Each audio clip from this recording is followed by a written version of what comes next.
Let's see, I gotta get the YouTube link. It should be coming up soon. So welcome. We'll be starting in just a minute. Jen and Baden are ready to roll. And let me just get this link. Do you have a blueberry mustache? Share, copy. So this will be in the link, ralphhavens.com/miracles, magic, and coffee. That's with the symbol sign for the and. Okay, and it is set. Okay, that is up and going. So welcome. Let's just see where I'm at here with all this. Here we go.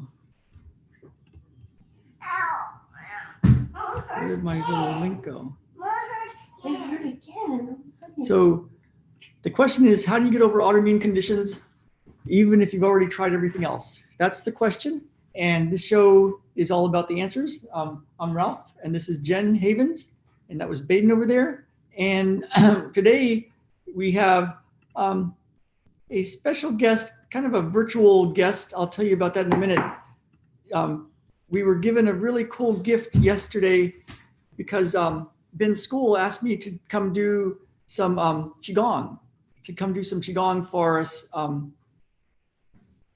for the class. So I had about 25 minutes with the kids, and it was a real gift. And so so what we're going to do is do a little Qigong in a minute that's really powerful. It's something that can have a big change. And the kids were telling me stuff like, I said, what's different? And they were saying things like they felt like they were walking without touching the ground, and they were looser and lighter and happier.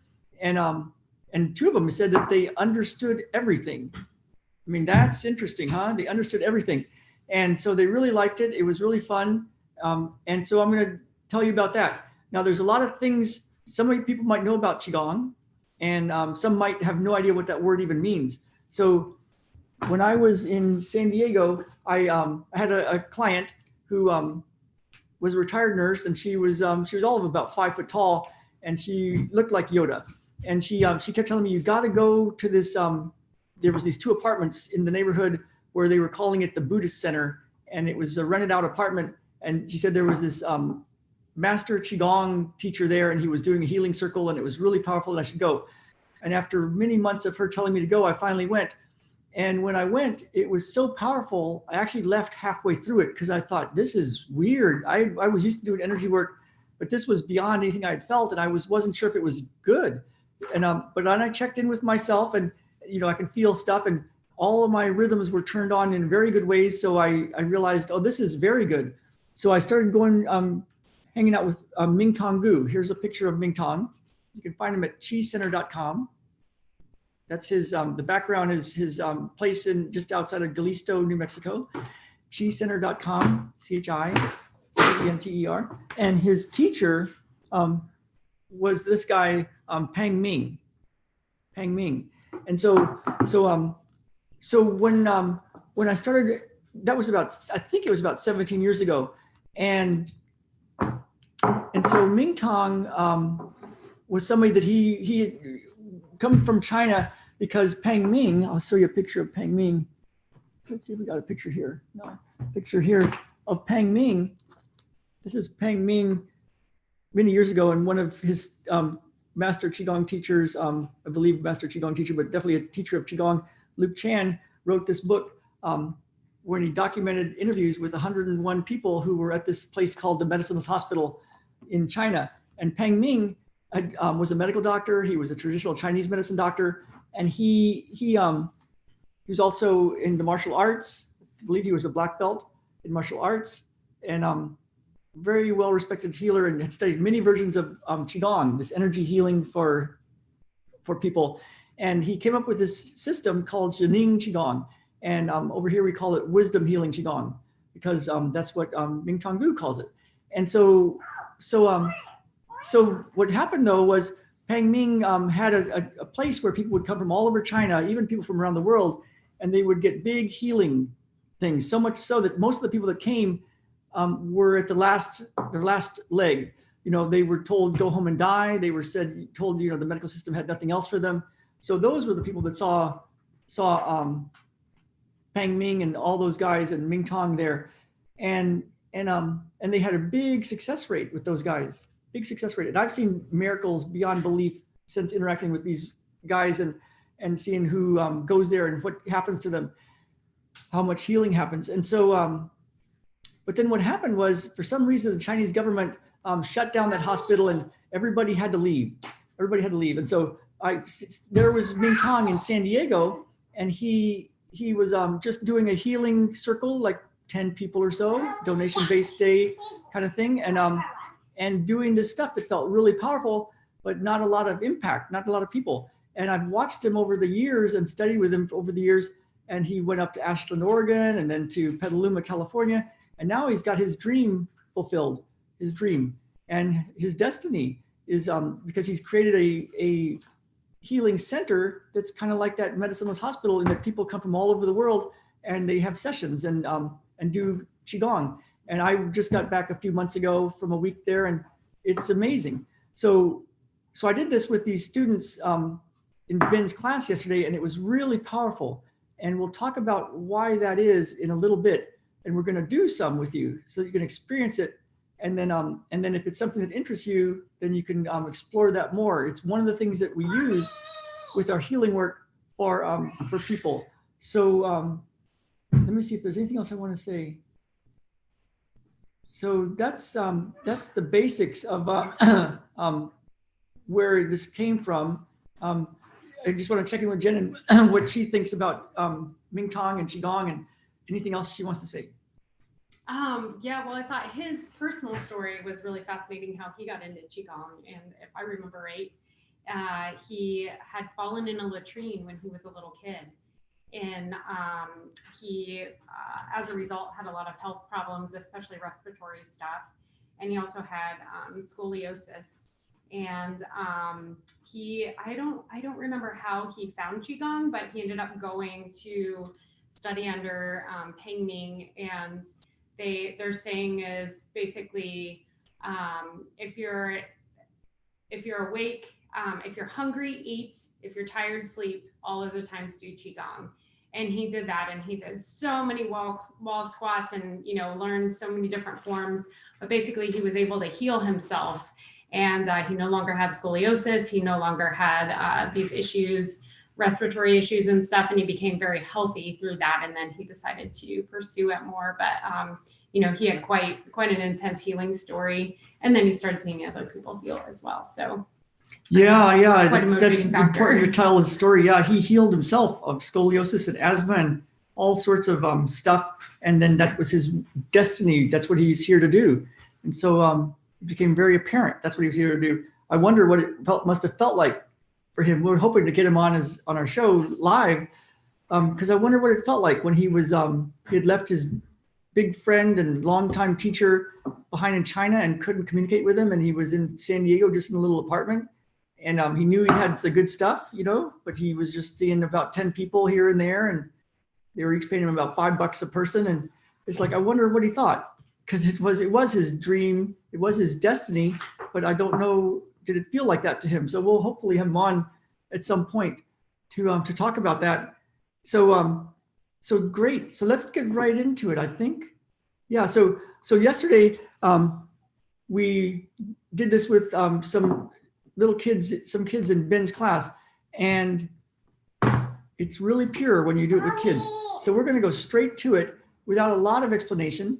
But one thing to think about with this is who can just in an instant think about their let's say their house and the doorknob on their house. And can you think about that doorknob and just touch it right now in your imagination? Even if it's a house that you had years ago, can you touch it and feel it? So instantly your mind can go somewhere, right? And let's say think about your bed.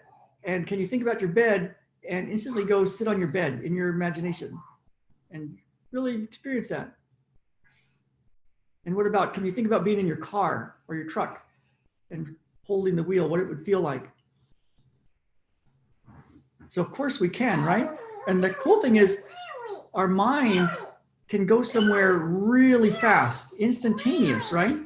And so one thing that that Pang Ming talks about in one of his books is that it's called Yishi, and it's using your mind.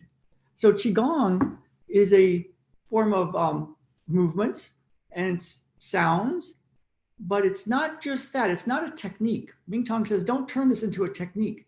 And it's something that he told me years ago and for many years, and I missed a real key part of it for many years.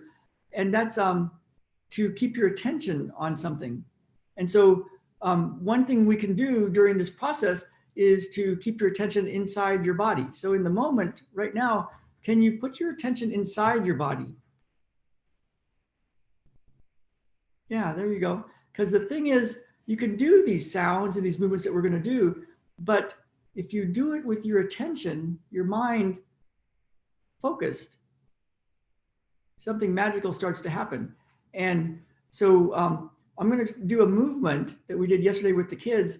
And from what I understand, Ming Tong's wife, Lin Ling, her favorite, she comes from a long line of Qigong masters.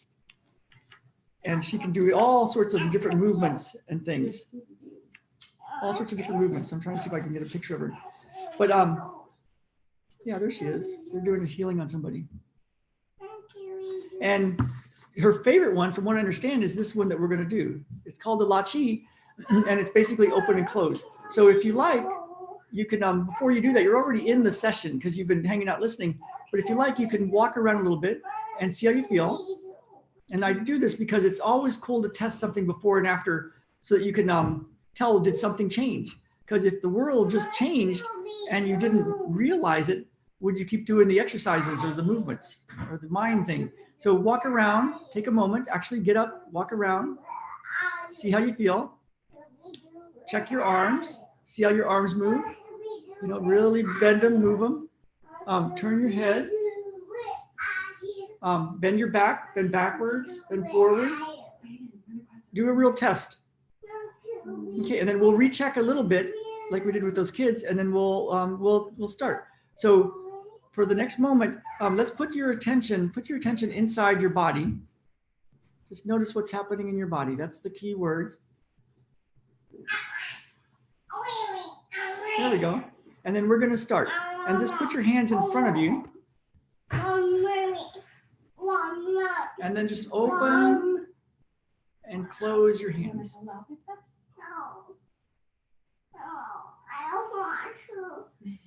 Okay, I'll do it for us, baby. So just open and close. There's a monkey on the floor behind us in case, but for the monkey mind, there is your monkey mind. Yes, baby, that's your monkey mind. Right back there. So open and close. Open and close. And you can keep your attention inside your body.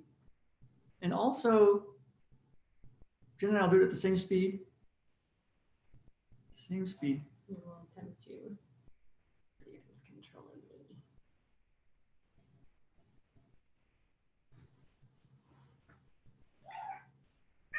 And you might notice there's something happening in your hands. So keep your attention inside your body and notice what's happening in your hands. What's happening in your hands? Can you feel it?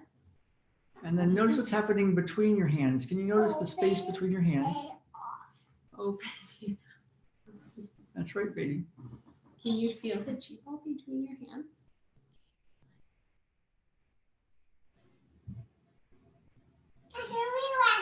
The weed whacker, yeah.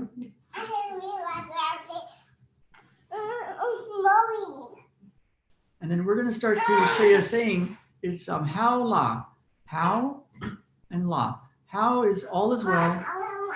La is in getting better every day. Sometimes it's thought of as how all is well. La, so be it. And so for right now, what's happening in your body, you can keep your attention in there. Let go of all distracting thoughts. Feel your body inwardly and keep your attention there. And imagine all those children doing this yesterday. and they were smiling. So you can smile. As my teacher and friend Beth says, it's the best option. How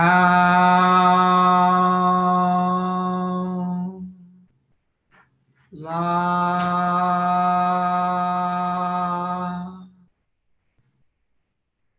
how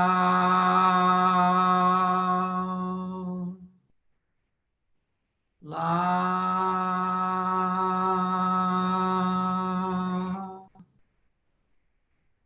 how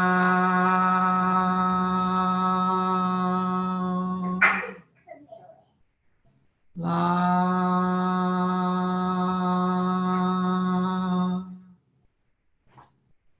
how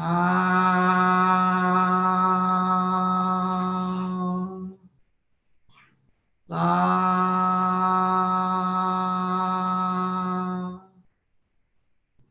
how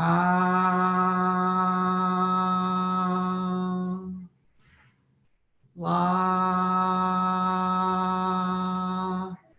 You can do it as loud as you want. How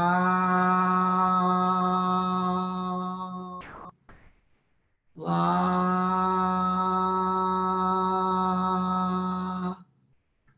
how la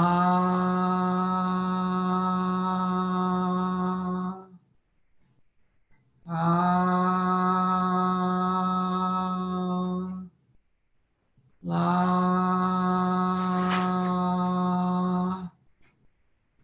how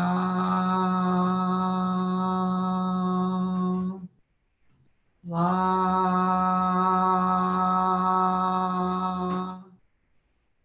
how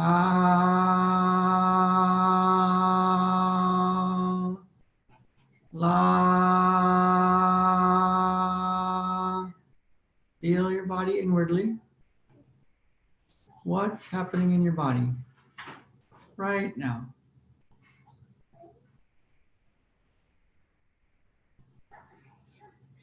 Might be uncomfortable, might be wonderfully comfortable. Either way, all is well, so be it. What's happening in your body? How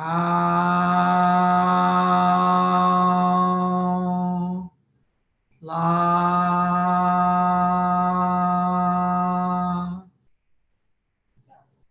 how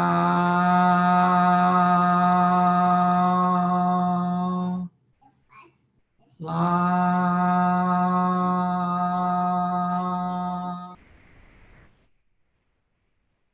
how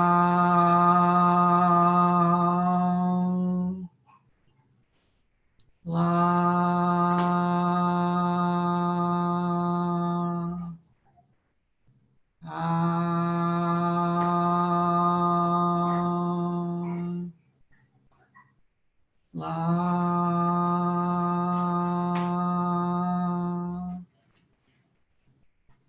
how la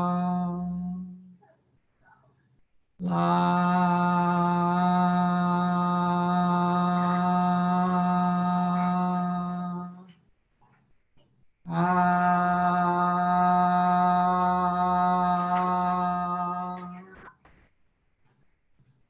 la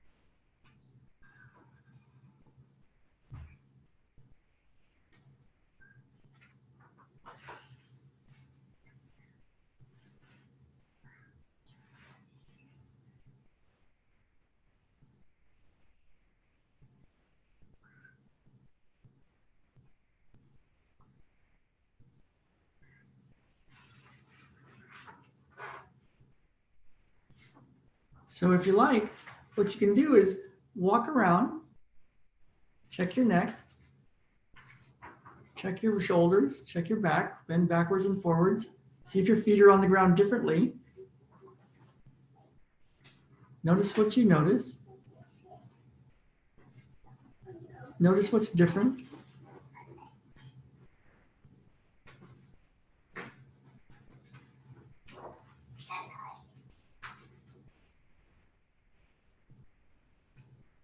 There you go.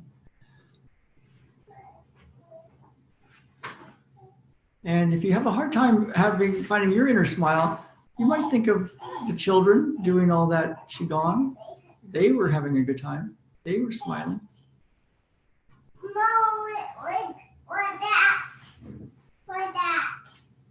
It's a chihuahua. No, It's a chihuahua. It's a type of dog. Chihuahua. Mm-hmm. And then let us know what you notice. Put it in the comments. Send us a message.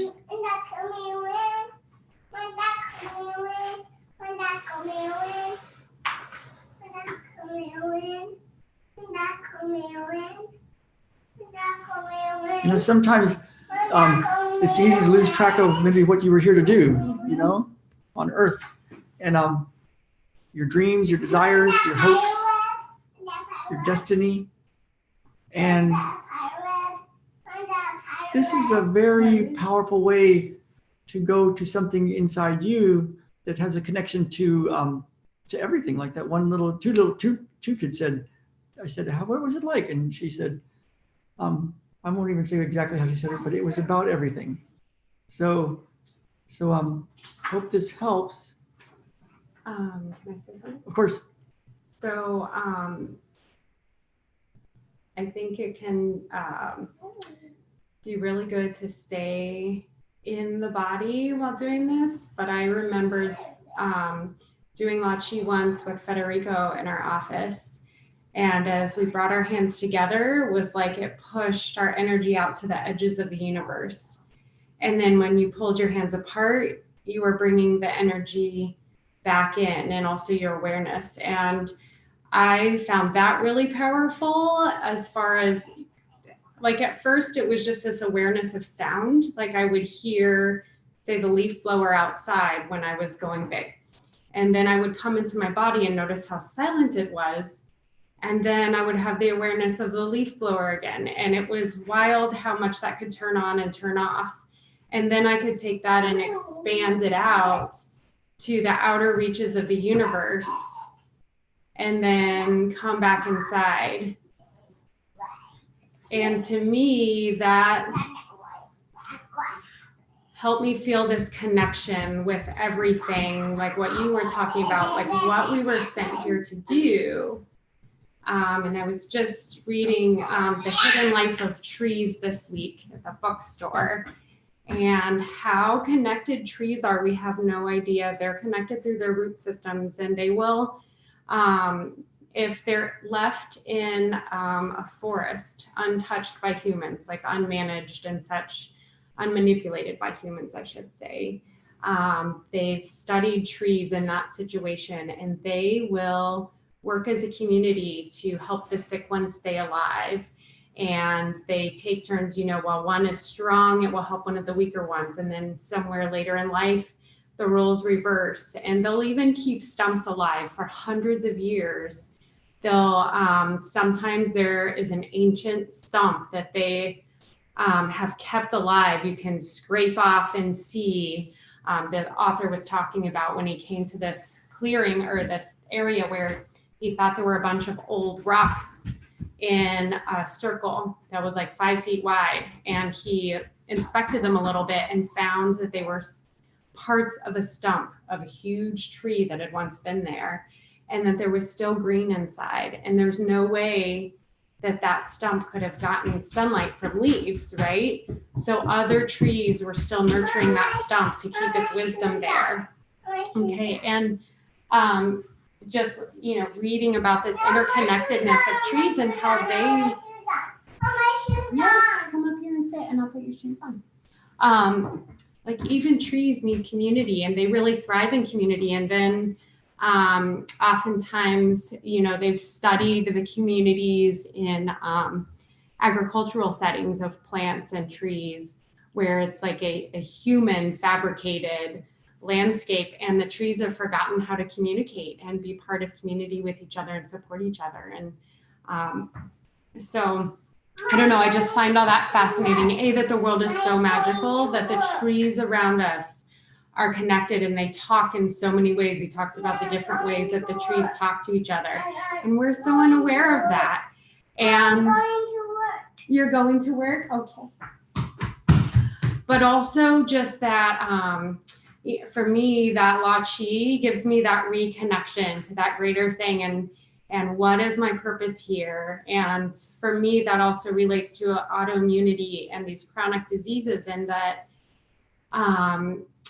it can be important to go inside and learn how to take care of ourselves and nurture ourselves so that we can recover from those things.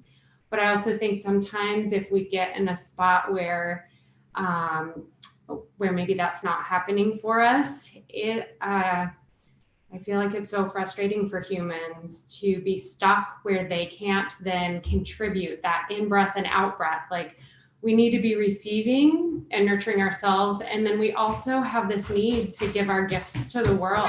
And oh buddy, were you going fast? You were going so fast.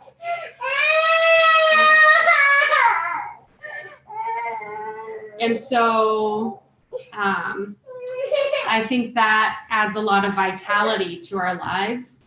Again, when we're able to nurture ourselves and recover from these things, and then expand out again and give our gifts to the world and connect with everything. I think we're meant to be connected and we're meant to contribute, and humans really crave that. And so, I don't know, that's what was coming to me this morning as I went inside and went out again.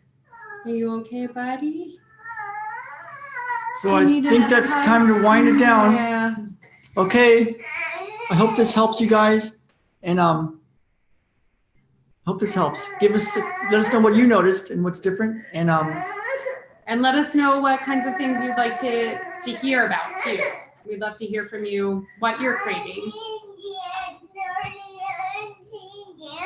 You want stinky and dirty, that's what you're craving. Okay, we'll see you guys next week. Yeah.